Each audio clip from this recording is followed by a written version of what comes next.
Je sais que dans cette salle, il y a des militantes et des militants d'un très beau combat, celui de l'économie sociale et solidaire.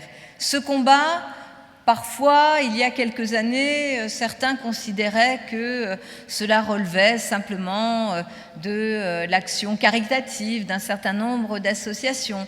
Et puis petit à petit, s'est invité dans ce très beau secteur de l'économie sociale et solidaire ce que certains ont appelé le social business. Et puis on a vu qu'en fait ce secteur, il n'est pas anecdotique, c'est un secteur économique à part entière. Un secteur qui, par exemple, dans une ville comme Paris, concerne 10% de l'emploi salarié.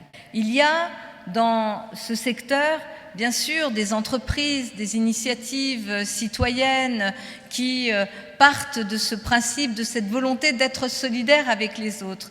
Et puis petit à petit, on a vu que dans ce secteur, les entreprises qui se créaient étaient des entreprises qui mettaient l'éthique, la responsabilité sociale au cœur de leurs projets. Et à travers cette éthique et ce militantisme des acteurs de ce secteur, on a vu s'ouvrir de nouveaux marchés, de nouveaux champs.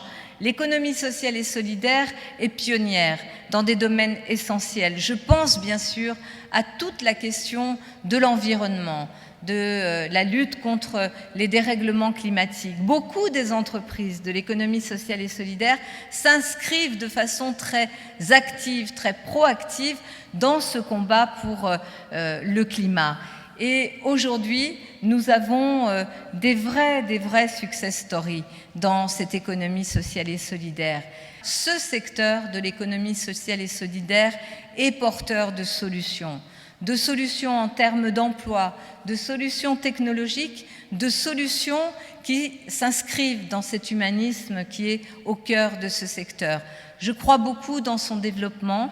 Je vois beaucoup de jeunes talents, de jeunes étudiants partout sur la planète qui s'inscrivent aujourd'hui dans ce secteur-là, qui ont envie de trouver un sens à leur implication dans la vie économique et qui optent pour des entreprises, pour de la création d'entreprises dans ce secteur-là. Et je crois que c'est un signal très encourageant pour le monde à un moment où ce monde va mal.